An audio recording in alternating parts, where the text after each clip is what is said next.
Então, vamos lá.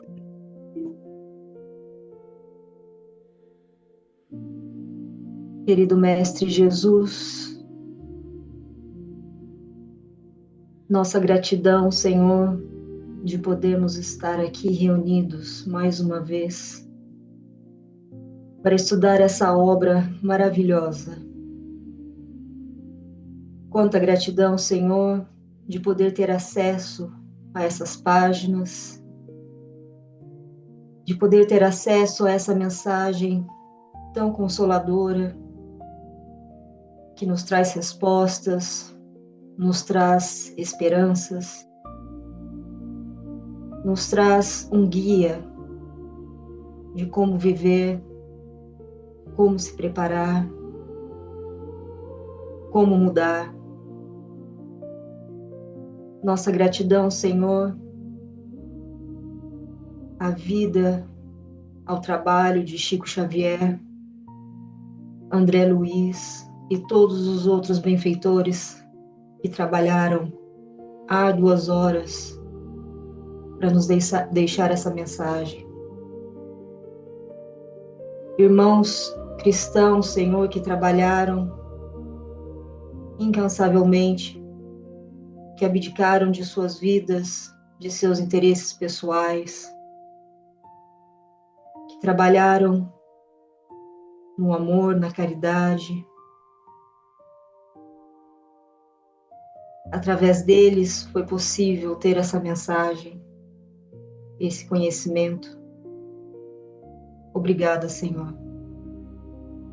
Que nós possamos aproveitá-los o máximo, que a gente possa utilizar essa informação nas nossas vidas, nas nossas decisões do dia a dia, no plano da nossa vida. Obrigada por todas as bênçãos que temos recebido, que nós possamos ser luz onde estivermos, que nós possamos ser referência da tua mensagem, que nunca nos falte, Senhor, oportunidade de dividir essa informação, de dar exemplo dos seus ensinamentos. Que nós possamos dar um passo à frente a cada dia, que a gente possa lembrar desses ensinamentos a cada momento. Abençoe ao Alexandre que fará a apresentação hoje, que a gente possa refletir e aprender juntos mais uma vez. Obrigada, Senhor. Fique conosco, hoje e sempre. Que assim seja. Bom, obrigado, Luciana. Tenta. Deixa eu tirar a música. Ah, perfeito. Acho que já foi. Acho que está liberado já ali.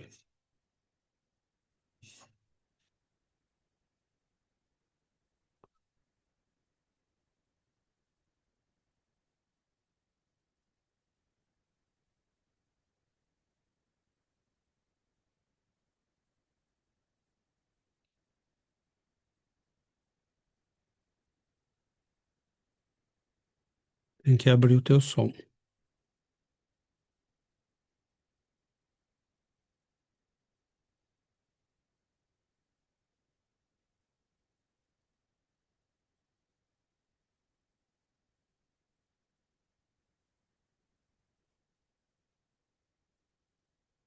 Teu som tá.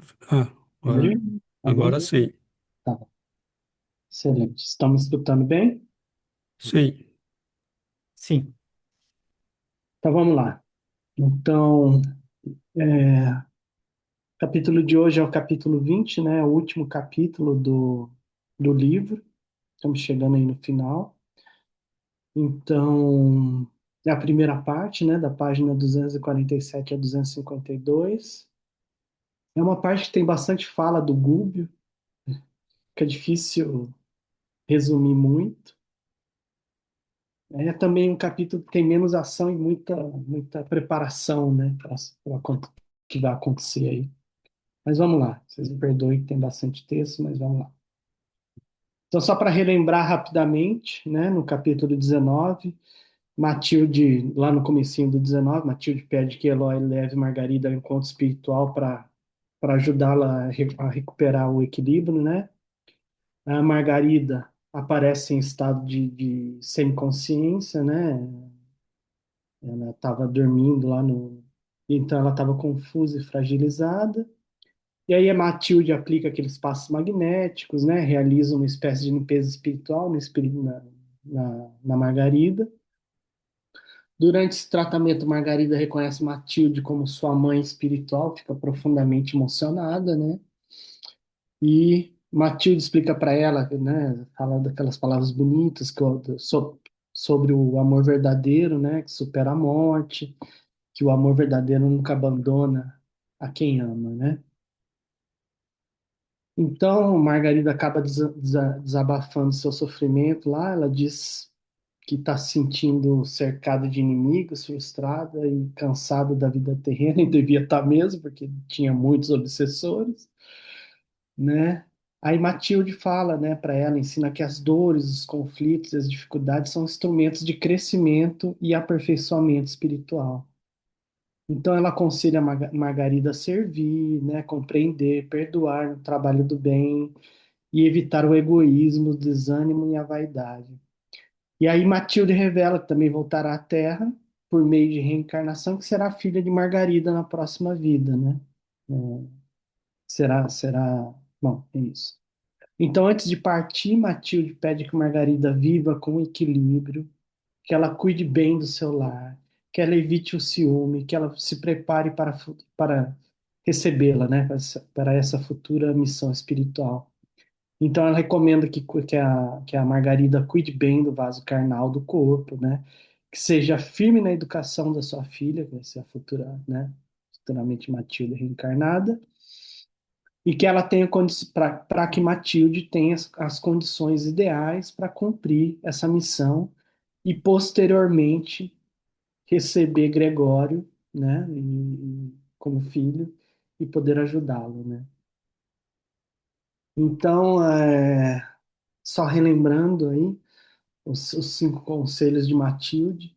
Tem uma frase que me marcou muito, que eu acabei colocando aqui um pedacinho dela, que foi quando ela estava falando da criação dos filhos, né? Que ela fala: ternura absoluta é tão nociva, tratar os filhos com ternura absoluta é tão nocivo quanto tratar com absoluta aspereza, né?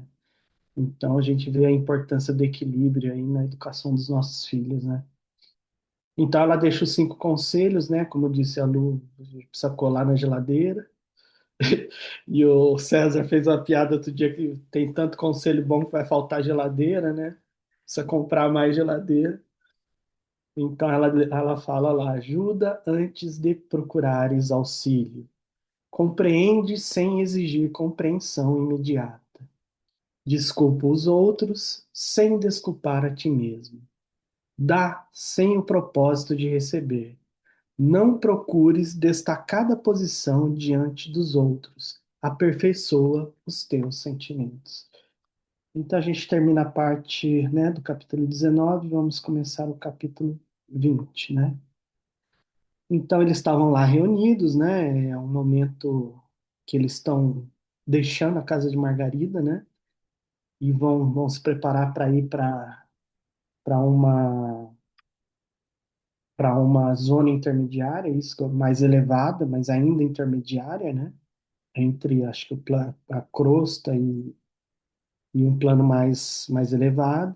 Então ele fala lá: a noite ia avançada, mas o instrutor, vagueando o olhar em torno, parecia consultar a paisagem externa, ensimesmado e pensativo. Então ele estava lá pensativo. Logo após ele olhou a Margarida, né, que passara a convalescer em brando e defendido repouso. Então ela estava dormindo, né? Então ele faz uma oração junto dela, num dos quartos, eu imagino, na câmara íntima, né? E em seguida ele vem anunciar o momento de partida, né? E aí ele fala: Como aves retornando ao ninho de esperança e de paz, deveríamos agora transportar conosco outros pássaros de asas semi-mutiladas, que atormentadas paixões ameaçavam. Todos os corações ali socorridos demandariam junto de nós outros campos de ação regenerativa e redentora. Então eles estão saindo da casa da Margarida, né? Agora vão se dirigir, como eu disse, a uma parte, uma zona mais intermediária, segundo eu entendi. Então eles não passariam mais pela cidade estranha, provavelmente, né? Então me lembrei muito da as zonas transitórias que a gente estudou, que tinham as casas transitórias, né? A casa de Fabiano. Então, na minha cabeça, eles estão indo num lugar assim, né? Um lugar meio. Eu não me lembro se era Missionários da Luz, não estou certo, que tinha a casa de Fabiano, né? Casa transitória de Fabiano. Então, imagino que depois que encontrarem o Gregório, eles vão para um lugar assim, se sobreviver. Não, tô brincando. Então, aquelas entidades sofredoras e amigas, ainda mesmo que se conservavam nas mediações da loucura pelos desequilíbrios do sentimento a que se haviam confiado, tinham lágrimas de alegria e reconhecimento nos olhos. Em cada uma palpitava um anseio de retificação e de vida nova. Por isto mesmo, talvez cravavam o olhar inquieto e jubiloso em nosso orientador Google, como que a lhe devorarem as palavras, né? Estavam atentos a tudo que ele falava lá. Então, todos os companheiros incorporados à nossa missão desses dias, avisava Gúbio, de fação paternal, desde que se mantenham perseverantes no propósito de autorrestauração, seguem ao nosso lado com acesso aos círculos de trabalho condigno, onde estudantes do bem e da luz lhes acolherão com simpatia as aspirações de vida superior. Espero, contudo, que não aguardem milagres na esfera próxima. O trabalho de reajustamento próprio é artigo de lei irrevogável em todos os ângulos do universo. Ninguém suplique protecionismo a que não se fez jus, nem flores de mel a sementes amargas que semeou em outro tempo. Então ele diz aí, o trabalho de reajustamento é um artigo irrevogável, é uma lei do universo. A gente não pode mudar isso, né? A gente não tem como fugir disso. Cada espírito, cada pessoa deve corrigir a si mesmo e, infelizmente, ninguém pode fazer isso no lugar do outro, né? Então ele diz que existe ajuda espiritual, né? Misericórdia e oportunidade no recomeço, mas a transformação verdadeira vem do esforço, né? Da perseverança e da responsabilidade de cada um. Então a gente segue aí. Então Google continua. Somos livros vivos de quanto pensamos e praticamos. E os olhos cristalinos da justiça nos leem em toda parte. Se há um mistério humano na crosta da Terra, determinando sobre as vidas inferiores da gleba planetária, temos em nossas linhas de ação o ministério dos anjos, dominando em nossos caminhos evolutivos. Ninguém trai os princípios estabelecidos. Possuímos agora o que ajuntamos no dia de ontem e possuiremos amanhã o que estejamos buscando no dia de hoje. É como emendar, e como emendar é sempre mais difícil que fazer, não podemos contar com favoritismo na obra laboriosa do aprimoramento individual, nem provocar solução pacífica e imediata para problemas que gastamos longos anos a entretecer. A prece ajuda, a esperança balsamiza, a fé sustenta, o entusiasmo revigora, o ideal ilumina, mas o esforço próprio na direção do bem é a alma da realização esperada. Em razão disso, ainda aqui, a bênção do minuto, a dádiva da hora e o tesouro das oportunidades de cada dia hão de ser convenientemente aproveitados se pretendemos santificadora ascensão. Então é isso, né? Nossa vida revela quem a gente é, né? Os nossos pensamentos, nossas atitudes ficam gravados em nós mesmos, né? Não tem como. E Deus e as leis espirituais conhecem perfeitamente nossas intenções, nossas ações, mesmo que a gente tente esconder isso, né? Então ele diz aí, é muito mais fácil a gente fazer certo do que voltar para consertar depois, né? Então, assim como existem autoridades humanas governando a Terra, existem espíritos superiores que estão nos ajudando, que estão nos guiando, que estão nos acompanhando, acompanhando esse progresso, né, espiritual da humanidade. Então ele fala lá no final: a prece ajuda, a fé sustenta, a esperança consola, o entusiasmo fortalece. Mas não basta, né? Cada pessoa precisa fazer a sua própria parte no processo de evolução espiritual. Então, acho que essas duas frases resumem muito bem, né, o chart anterior, o slide anterior. Somos livros vivos de quanto pensamos e praticamos. O esforço próprio na direção do bem é a alma da realização esperada.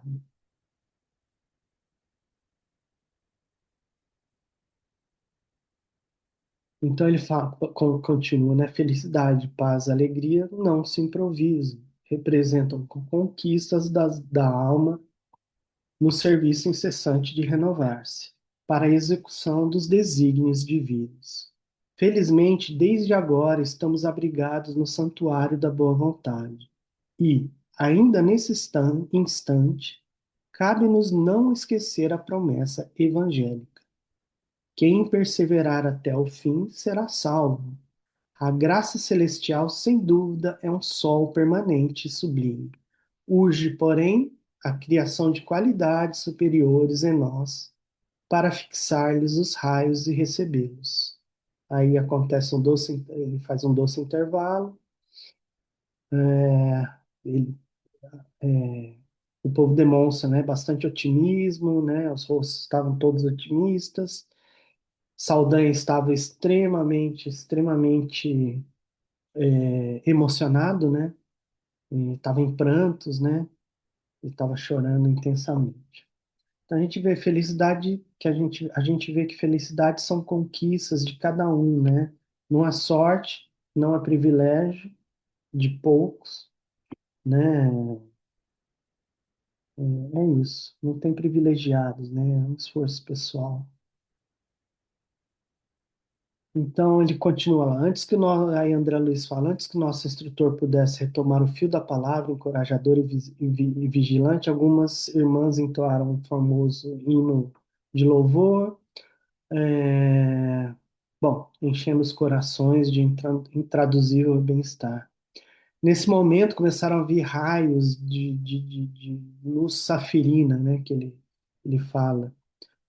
E enquanto entoavam vozes harmoniosas, singelas, espalhavam ao redor, tangendo as fibras mais recônditas nos recessos do ser.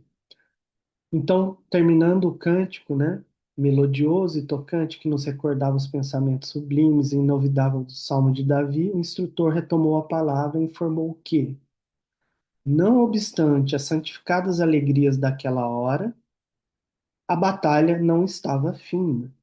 Faltava-nos o epílogo, esclareceu com inflexão mais grave na voz. Matilde antecipara-se de modo a esperar-nos em região intermediária, em cujo clima vibracional lhe seria possível materializar-se de novo aos olhos de todos, realizando o sonhado reencontro espiritual com o filho de outras eras que, a breve tempo, nos procuraria na condição de vingador, né? Então, todos aqueles espíritos que antes estavam sofridos agora demonstravam uma serenidade e coragem, né? A gente fica tentando imaginar essa descrição dessa luz safirina, que deve ser uma coisa de extrema beleza. Acho que nossa imaginação acho que nem consegue chegar perto do que deve ser isso, né? E acho que essas luzes eram energias espirituais elevadas que estavam chegando até eles, né?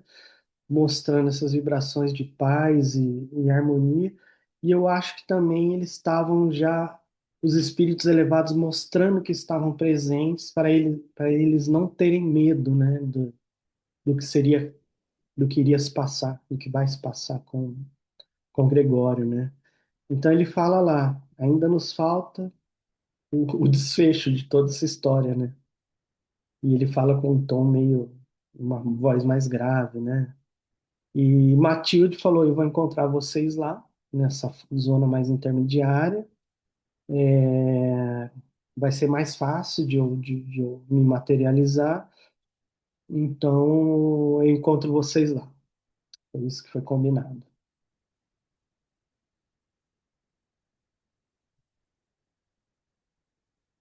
Então,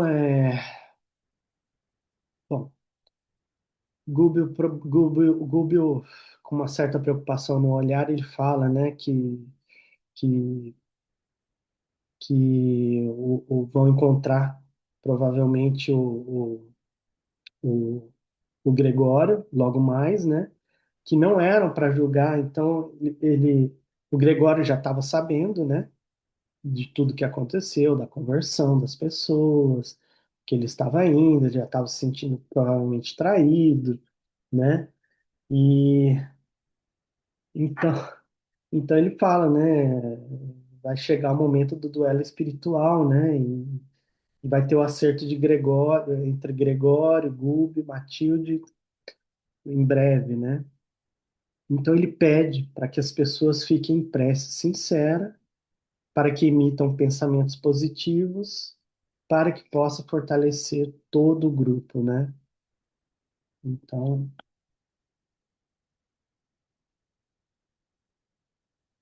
então ele fala lá, não deveríamos receber os doestos e insultos de Gregório por ofensas pessoais, nem levar as suas atitudes à conta de maldade ou grosseria. Competia-nos observar-lhe, nos gestos de incompreensão, a dor a que se lhe cristalizara no espírito oprimido e inconformado. Vendo-lhe nas palavras não a maldade deliberada, mas sim a eclosão de uma revolta doentia e infeliz que não pode prejudicar e ferir senão a ele próprio. O pensamento é uma forma vigorosa, uma força vigorosa, comandando os mínimos impulsos da alma. Se nos entregássemos à reação espiritual armada de ódio ou desarmonia, pactuaríamos com sua violência, impedindo não só a manifestação providencial de Matilde, a benfeitora, mas também a renovação de Gregório, que guardava a inteligência centralizada no mal.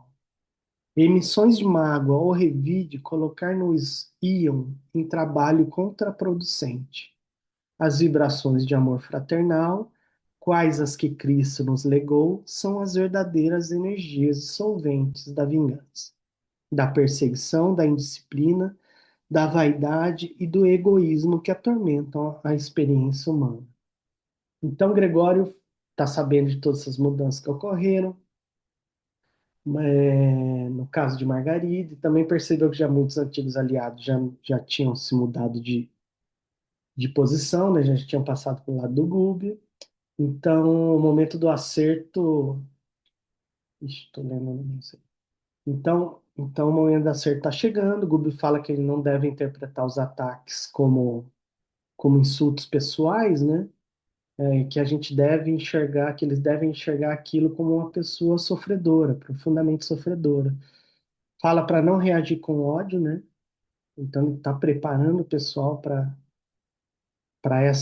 esse encontro com o Gregório, né? Então ele fala para não reagir com ódio, raiva, desarmonia, senão eles vão acabar entrando no mesmo processo, na mesma desarmonia negativa que de Gregório, né? E provavelmente é isso que ele vai tentar, né? Ele vai tentar desequilibrar as pessoas, né? E se eles perderem essa harmonia mental, eles vão correr o risco de conseguirem ser atacados, né? E botarem esse plano, e esse plano pode não ocorrer como eles tinham planejado, né? Então ele fala, atitudes de amor, de perdão e fraternidade são forças capazes de dissolver sentimentos como vingança, né, egoísmo e orgulho. Então tudo isso vai ajudar na cura e na evolução desses espíritos, né, todos esses espíritos envolvidos.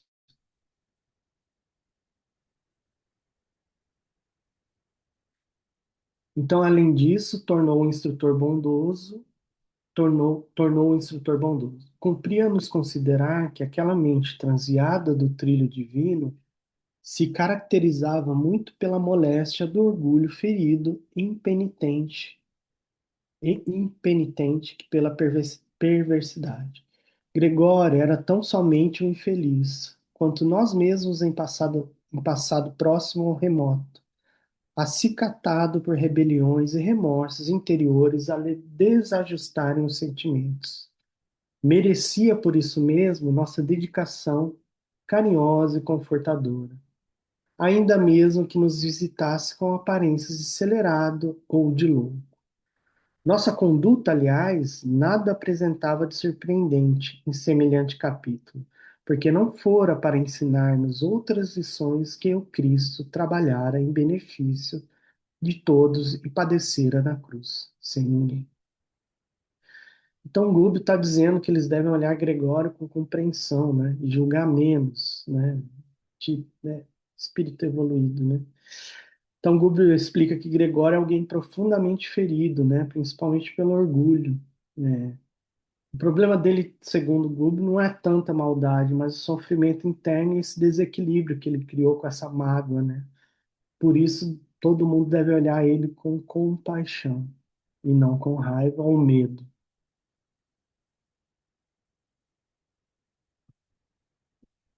Então, notificou-nos ainda que o sacerdote das sombras se faria acompanhar em sua vinda até nós de muitos companheiros tão envenenados mentalmente quanto ele, e que contra essa equipe de criaturas inimigas da luz cabia nos formar um todo de defesa harmônica através da fraternidade legítima da oração intercessora, do amor espiritual que se compadece e age em favor da restauração do bem. Então, o que que Gubbio fala aí? Gubbio avisa que Gregório não vai vir sozinho, né? Vai vir acompanhado de muita gente, de muitos espíritos desequilibrados, né? Influenciados negativamente. E, diante disso, ele orienta o grupo a não reagir com medo nem agressividade, né? Então, ele fala lá, valendo-se da pausa que se impusera natural, Saldanha perguntou ao nosso mentor se não deveríamos organizar pelo menos um movimento coordenado de repulsão energética, ao que o Repulsão dirigente. enérgica. Hã? Repulsão enérgica. Enérgica. Ao que o dirigente sábio e amigo respondeu sorrindo: Saldanha, em companhia do mestre que abraçamos, só há lugar para trabalho sadio com o entendimento das lições de sacrifício e iluminação que nos deixou. Não acredites que um golpe possa desaparecer com outro golpe. Não se cura a ferida, aprofundando o suco da carne insana. Saldanha sugere fazer um campo de repulsão enérgica aí, porque ele conhece bem o poder do Gregório, né? Conhece bem de perto. Ele sabe que Gregório é muito poderoso, mas a ideia central aí que Gubbio fala é que o mal não deve ser combatido com agressividade, né? Mas com compreensão, equilíbrio, né? Pois só essas atitudes podem transformar e curar essas situações de conflito espiritual, né? Nos combate violência com violência.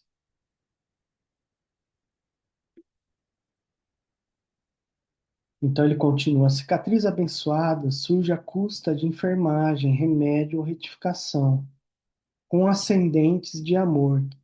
Quem pretende o reinado do Cristo, entrega-se a ele. Somos servos, a defesa, qualquer que seja, pertence ao Senhor. Bom, Gúbio está vendo muito mais do que eles estão vendo também, né? Eles devem estar preocupados, né? E Saldanha estava preocupado. Então Saldanha calou-se humilde, né? E decorrido alguns minutos, um pouco constrangido, eles se afastam em bloco, né? e amparados os mais doentes naqueles que se mostravam, o grupo estava amparado, né, os mais doentes naqueles que eram mais fortes, e eles estavam se retirando cautelosos, né, se pondo a caminho da zona combinada de reencontro com Matilde. Então eles andaram por 2 horas, né?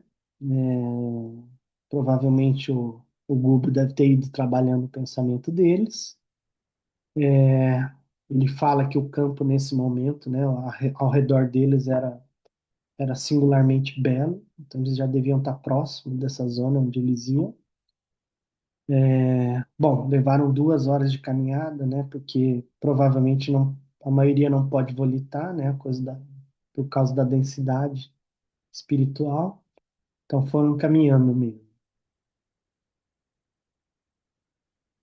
Então ele descreve o lugar lá como André Luiz descreve, né, como um verdejante planalto, coroado pelo luar. Era um lugar que nos convidava à meditação, à prece, né? Não é à toa que Matilde escolheu lá, né? Tinha brisas ligeiras e frescas da madrugada, como se nos beijassem, bafejassem o cérebro, convidando-nos a reconfortar as fontes do pensamento. Então, Gúbio nos fez todo mundo sentar no semicírculo, né? Compelindo-nos a recordar várias cenas evangélicas e informou com visível emoção que, segundo mensagem particular por ele registrada, quer dizer, já tinham avisado ele, né?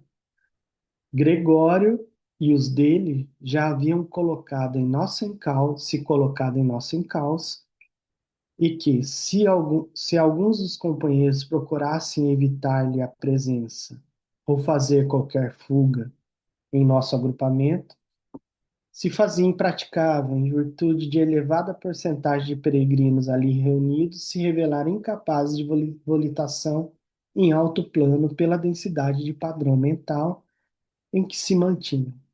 Então é isso, muitos tinham não seriam capazes de volitar, né, por causa dessa densidade de padrão mental. Então ele fala, ó, não tentem correr, porque vocês não vão escapar do Gregório. É mais ou menos não corre do cachorro que ele te persegue mais ainda, né? Então se mantenham calmos e em oração, né? E ele começa a recordar essas mensagens evangélicas, né? Deve dar um medo, né? Aí ele continua: cabia-nos, pois, agora a atitude de oração e expectativa amorosa de quem sabia compreender, ajudar e perdoar. Dos imbróglio estrelejado desciam valiosos estímulos para nós. Constelações tremeluziam distantes, enquanto a lua, silenciosa e bela, parecia disposta a testemunhar-nos o esforço cristão. Bom, então, a maioria do grupo, bom, é isso, né? É isso aí. Eles tinham que manter a cabeça no lugar, não se deixar levar pela emoção, pelo medo e, sobretudo, não tentar correr. Então, o André Luiz fala: reparei que o nosso dirigente, insulado na relva macia, assumia a mesma posição de instrumento mediúnico, qual acontecera na reunião que vínhamos de efetuar, porque me entregou confiante a direção da Assembleia, o que aceitei, dentro da preocupação extrema, embora sem hesitar. Providenciada semelhante medida, Google passou à elevação de condição mental, por intermédio da oração. Acompanhámo-lo reverentes, não havia gosto para conversações estranhas ao problema delicado daquela hora.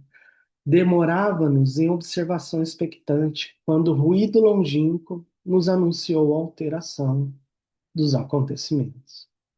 O instrutor, não obstante palidíssimo, dando-nos a ideia de que já se achava em comunicação com entidades superiores e imperceptíveis ao nosso olhar, mais uma vez nos exortou ao silêncio, à paciência, à serenidade e à prece, recomendando-nos seguir todos os fatos sem revolta, sem mágoa e sem desânimo.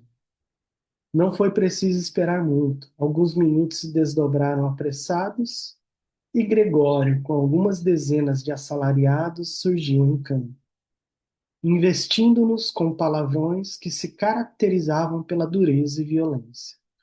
Os recém-chegados apareceram acompanhados de grande cópia de animais, em maioria monstruosos.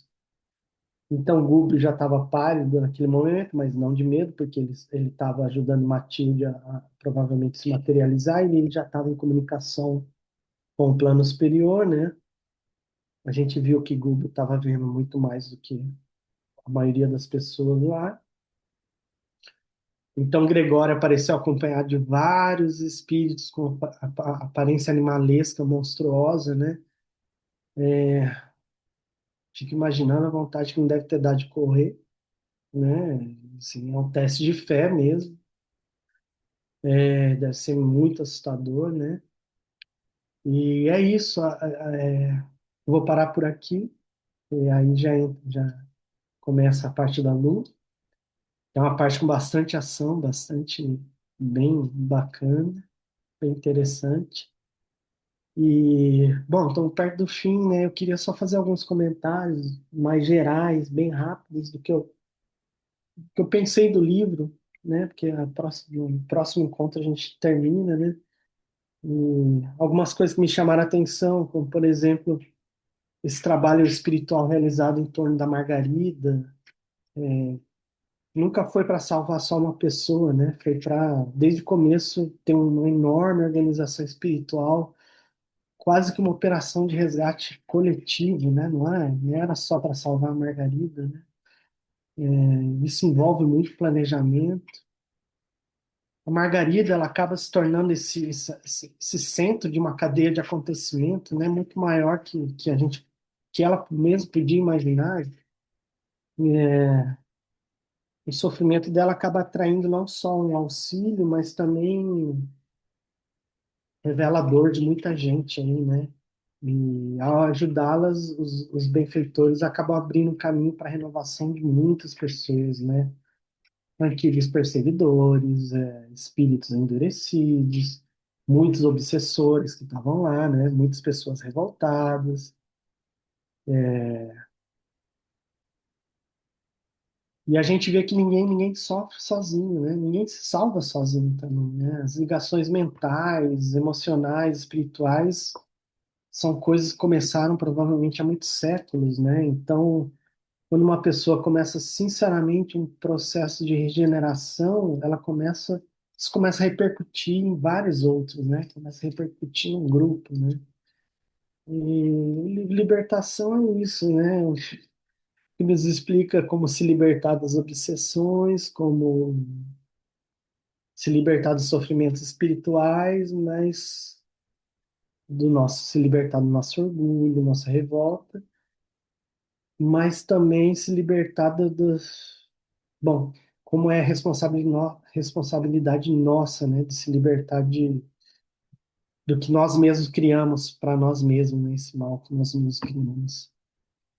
Bom, é isso, gente. Termina por aqui hoje e a seguir cenas do próximo capítulo. Obrigado, gente. Obrigado, Alexandre. Bom, cenas do último capítulo, né? Na verdade, que chegamos ao fim. Então, muito bom. É um livro realmente extraordinário, né? A gente percebe que é uma riqueza realmente única. E nesse capítulo, obviamente, a gente caminha, né, para a conclusão da história. Nós vemos que eles poderiam simplesmente, né, se tivesse sido uma missão para alcançar um objetivo limitado, né, por exemplo, resolver o problema da Margarida, eles já teriam resolvido e eles poderiam ir embora e Gregório não ia nem perceber, né, quando visse já era tarde. Mas eles socorreram um monte de espíritos, né? E agora tem que se deslocar com eles, né? Então, isso diminui a marcha do grupo, né? Eles não podem sair como querem. Provavelmente algumas dezenas, né, de espíritos se juntaram a eles ali, todos, alguns até num estado mental muito precário. E é interessante que eles vão socorrer esses espíritos, né, mas não tem como fazê-lo do jeito mais rápido. E há um combate, né, que ainda não finalizou e uma conclusão que ainda não chegou ao ponto que tinha que chegar. Mas a missão já é até aí um grande sucesso, né? Porque Margarida está já num processo de recuperação, a casa liberada, né, daqueles obsessores todos, é, o- a situação encaminhada, né, para um futuro que possa ser. Mas o centro do problema ainda continua, que é o Gregório, né? É interessante que a fala dele no início, né, dizendo aqueles que foram socorridos, né, vocês foram socorridos, nós vamos atendê-los, nós vamos, mas não existem privilégios e não existe recompensa sem esforço, né? Então é muito interessante quando ele fala que nós somos o fruto, né, o produto do que vivemos e pensamos, que fazemos e pensamos, e que os olhos cristalinos da justiça divina nos acompanham, né? Determinando o mérito preciso de cada um. Então não tem acordos, não tem manipulações, não tem. E a situação deles, né, não é porque serão levados a uma região na qual eles terão. É como você levar uma pessoa para um hospital e um hospital escola e com recursos e tudo mais, mas a pessoa se recusar ao tratamento e não quer tomar remédio e seguir as orientações. E ele enfatiza muito isso, né? A questão do esforço, que não há solução se não houver esforço, se não houver vontade, se não houver movimento, né? Que vem da própria criatura. Então é muito interessante porque o socorro veio, foi feito, né? Esses espíritos estão encaminhados, as coisas estão. Eles se aproveitarem, as oportunidades estarão abertas, mas se não, né, não vai adiantar todos os recursos, todo o socorro, tudo que está sendo colocado à disposição deles, né? Junto com isso, ele está, né, tendo que se preparar, e a situação do Gúbio é uma situação delicada, né? Porque ele tem que se colocar numa situação de recuo, porque ele vai fornecer ainda de maneira praticamente semiconsciente, né? Ele continua ainda agindo, interagindo, mas ele transfere a André Luiz o comando e, e nós veremos na sequência, né? O capítulo é belíssimo, mas nós vemos a imensa preparação, o esforço todo que foi feito, a engenharia que foi tudo isso. E o perigo que ainda eles estão correndo, né? Porque, como o Alexandre lembrou, diante daquelas, eles se aproximam, né? Gregório traz, nós vamos ver, ele traz criaturas monstruosas, ele traz, né? E esse pessoal que estava sendo atendido poderia simplesmente debandar, né? Apavorados e então eles têm toda uma engenharia, né? Uma logística para fazer da situação. Mas é isso. Tem muitos elementos, mas abrimos a palavra. Oi, Luciana. A situação toda é um desafio tanto para esse grupo, né? Eu fico me imaginando ali a pergunta do Saldanha, mas não dá para fazer uma proteção, né? Ajudar aí a gente colocar um escudo aí para mandar ele embora, né? Mas aí o Gubbio, ele explica que o objetivo não é esse, né? O objetivo é justamente deixar ele se aproximar, porque tá aí o objetivo final da missão toda, é que ele se aproxime, que eles tenham a chance de falar com ele, né? De fazer o Gregório sair dessa situação e tentar conversar com ele. Mas eu acho que eu ia ficar com vontade de correr também.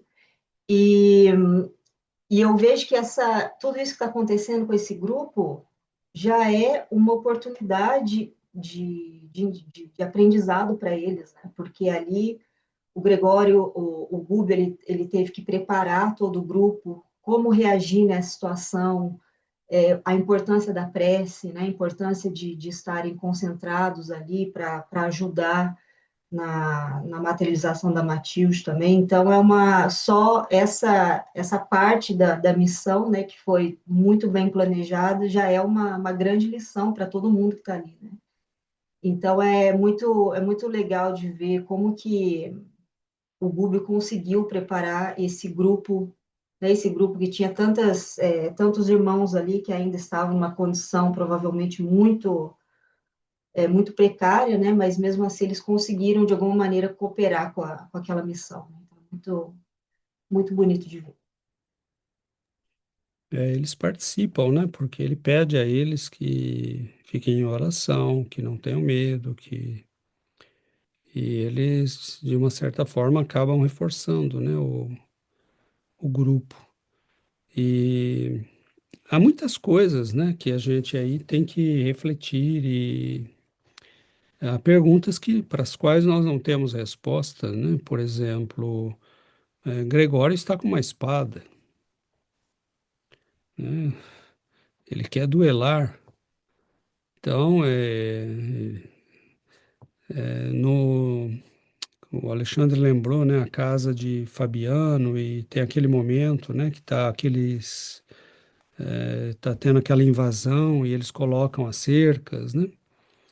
É, e aí dá choque, né? Aquilo dá choque, porque nós temos que lembrar que a matéria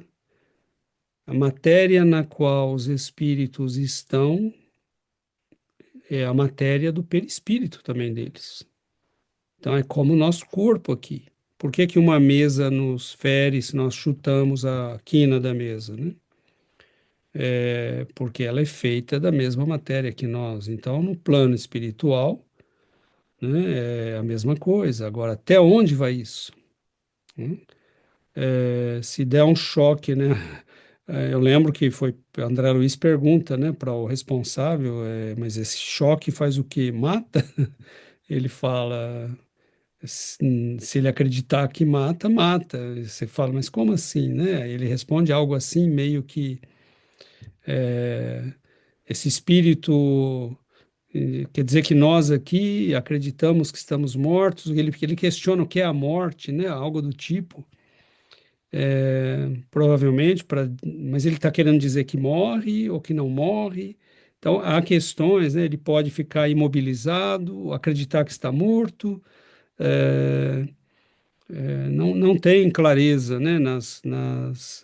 Eu tenho algumas conclusões, mas eu lanço aqui só as questionamento, né? É, o que o Saldanha fala é o que ele conhecia, né? Você pode, por exemplo, a casa foi né, cercada por luzes e cercas magnéticas. Quer dizer, é possível, né, impedir a entrada, né, e com recursos físicos no plano espiritual, né, próprios ao plano espiritual. São recursos físicos. Mas ali o Gúbio decide que não, né? Ele diz, não, nós não vamos usar esses recursos, nós vamos enfrentar a situação de modo cristão, né? Acolhendo esse irmão para que ele possa entender que nós não viemos aqui, né? Porque tomar essa atitude de confronto só reforçaria o que ele quer, né? E o que já era normal para ele, não só o que ele quer, mas o que era normal para ele. Então, é interessante porque tem muita coisa para as quais, né, nós não temos resposta, né? Seria possível que Gregório, com essa espada, ferisse alguém? Eu acho que sim, porque a espada é feita do material, né, que compõe o Que aí perispírito, eu parei bem na parte da espada, eu não falei da espada, mas é. né? A gente fica com esses questionamentos. Eu lembro que a primeira vez que eu li, há muito tempo atrás, né, eu falei, mas né, ele quer duelar? Como assim, né? E, na verdade, nós estamos num mundo que é tão material quanto o nosso para eles, né? Porque é feito de matéria, que é matéria para eles, né? Então, ele poderia ferir até onde, né? Ele poderia fazer morrer o perispírito, né? E não sabemos, né? Nós sabemos que o perispírito pode envelhecer, né? E num certo ponto, nós também sabemos que o perispírito é completamente reativo à mente. Imagina cortar uma cabeça. Pois é, você pode ter um, um, um espírito que tem um controle absoluto, né, que fala sem problema, pega a cabeça, coloca de volta e fala, né, o perispírito é altamente reativo à mente, né, ele reage imediatamente ao nosso pensamento, e isso no plano espiritual de uma maneira muito mais intensa, né, porque não tem o corpo para contrabalançar, corpo pesado.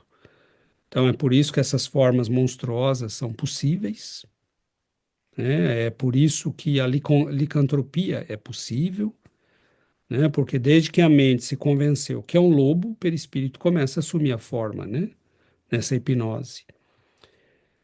Então mas para um espírito que se acredita ferido, né? E que é materializado né? Até onde iria isso, né?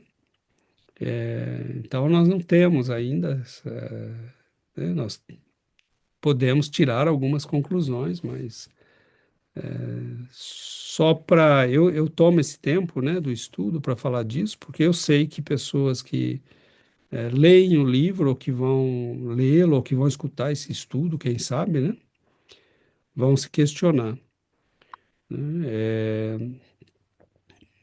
Nós não temos respostas, né, para tudo isso, embora possamos tirar algumas conclusões, né, mas também isso não é tão importante assim. Eu tenho um relato sobre ferimentos no perispírito. Eu, eu tive um tempo que eu rompi os ligamentos do joelho, né? E aí me curei, fiz cirurgia, religuei, fiz físio, já estava normal. E era uma época que eu estava todo bagunçado, buscando um monte de resposta. Eu fui numa médium paga. E ela me falou um monte de coisa. No final, ela me deitou e falou: Ah, vou te dar. Não era um passe, era um outro nome, né? Passe é para nós espíritas. E ela foi me dando um passe, nunca tinha visto ela antes, foi me dando um passe em cada parte do corpo. Quando chegou na altura do joelho, ela falou: Nossa, mas que estranho, seu perispírito está desconectado na altura do joelho, bem onde eu tinha rompido os ligamentos. Eu falei, ah, é? Esse cara de bobo, eu falei, ah, tá bom. Eu vou religar aqui seu perispírito. Bom, saí bem, me sentindo razoavelmente bem de novo. Mas você viu que coisa maluca, né? Ela viu. E na hora que chegou na minha perna, eu falei, ah, e eu de calça, né? Não dá pra ver cicatriz, né? Aconteceu alguma coisa no teu joelho? Tá desconectado na parte de baixo né, da perna. Bom, enfim. E realmente, né? Porque o perispírito ele é um corpo que reage, né? É altamente reativo à nossa mente, aos nossos estados emocionais e mas no plano espiritual isso é muito mais intenso, né? E um médium, claro, né? O Chico, por exemplo, ele via, né? Que a pessoa, não só ele, a gente fala do Chico como um meio que um paradigma, né? Da mediunidade, mas Se você voltar um pouco no tempo, você vai achar médiums, né, como Andrew Jackson Davis nos Estados Unidos, né? Ele fazia diagnósticos para as pessoas antes delas adoecerem, né?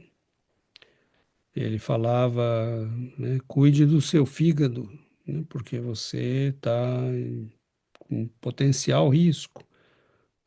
Ou procure um médico para ver seu coração, né? E às vezes a pessoa tinha, como você relatou, né, o Alexandre relatou, a pessoa sabia que estava com uma doença e ele falava, né? Falava, o que é que está acontecendo com o seu coração? Ah, eu estou doente. O que que aconteceu, né? Ou ele via, né, situações que se... Porque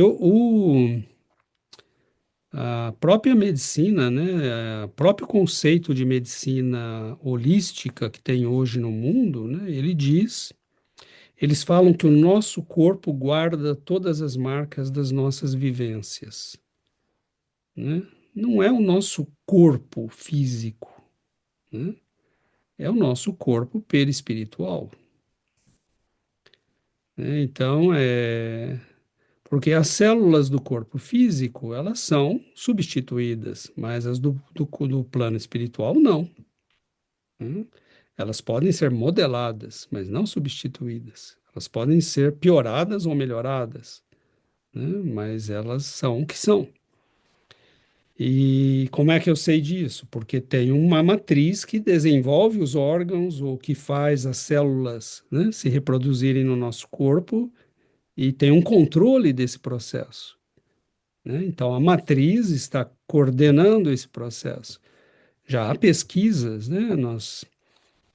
Eu li não faz muito tempo, né, o livro do Harold Saxton Burr, Blueprint of Immortality, e ele, nesse livro, ele faz, é um cientista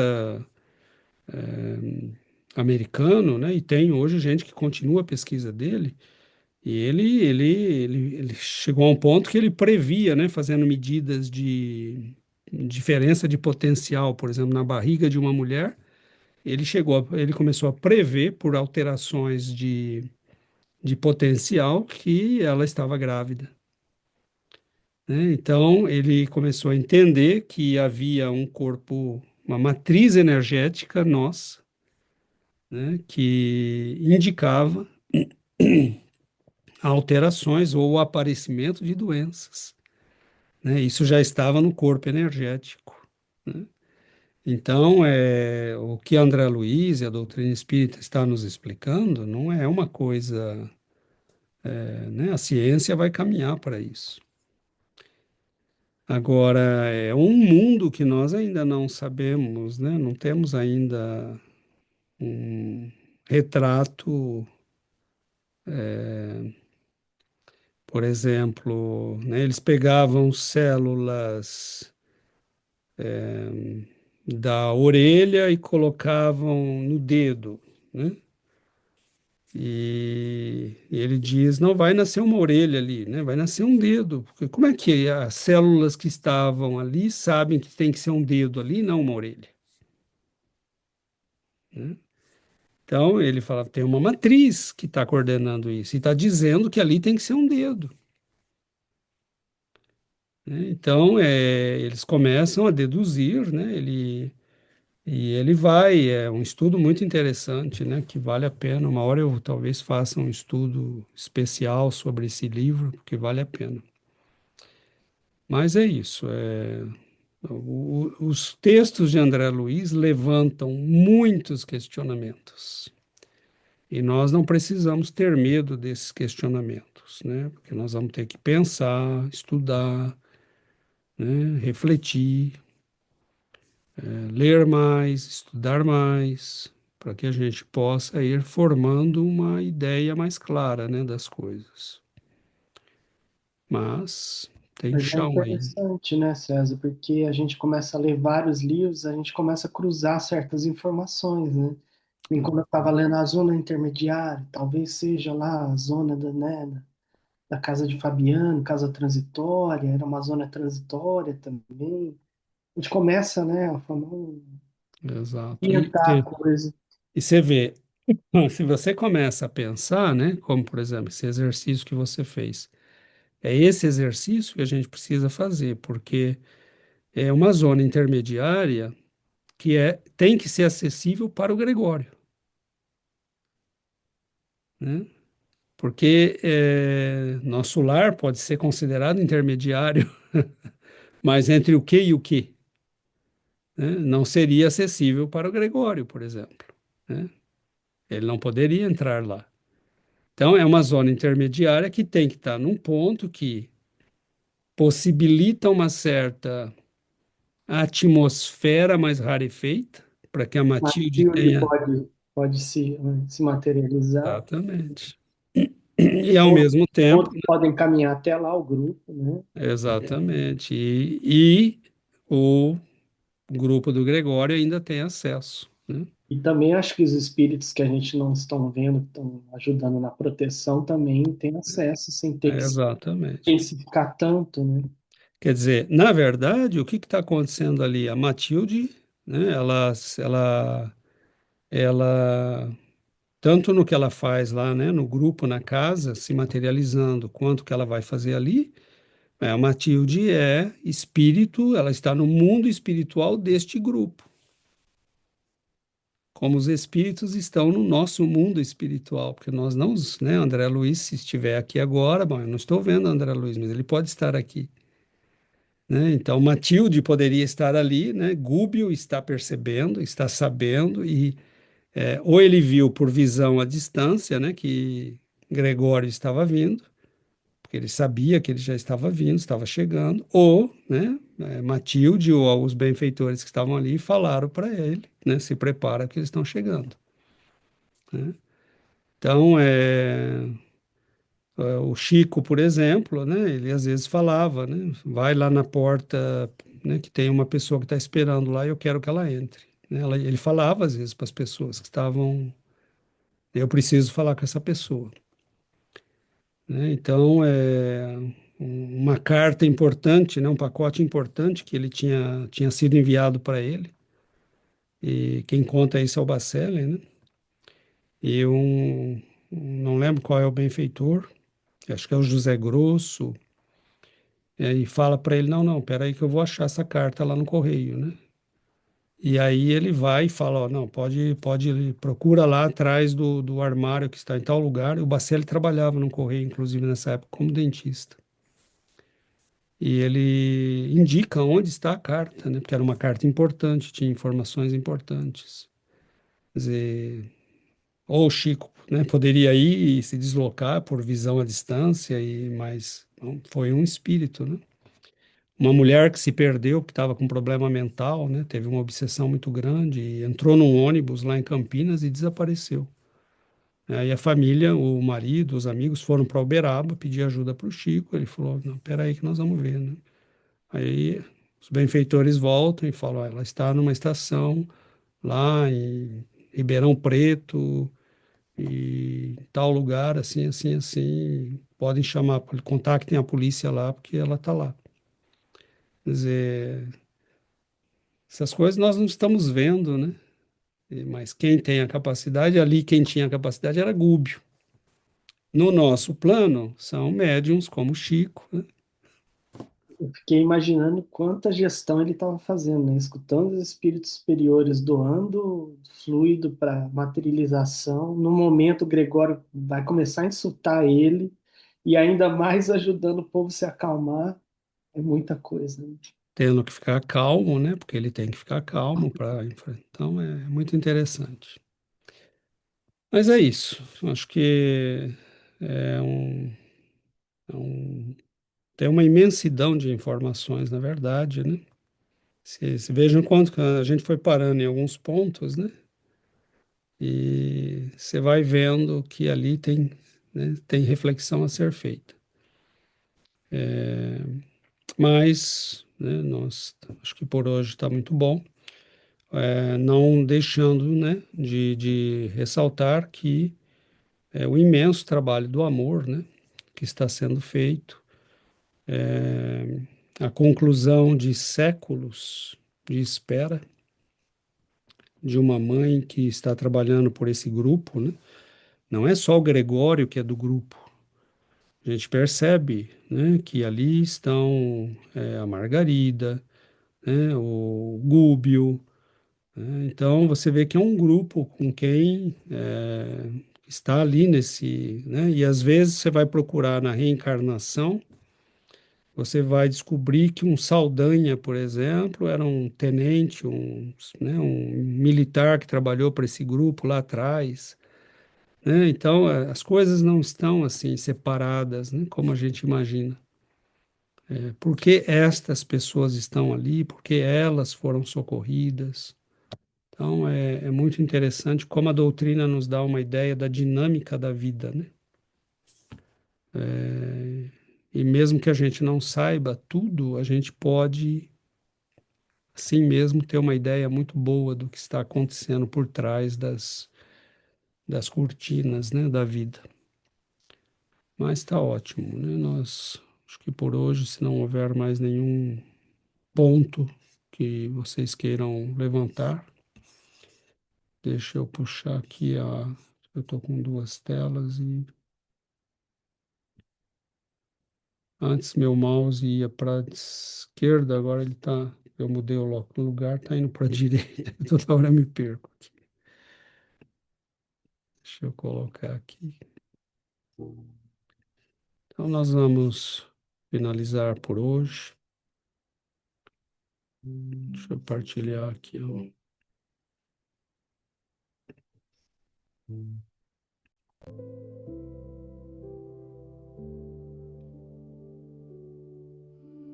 Então vamos fazer a nossa prece.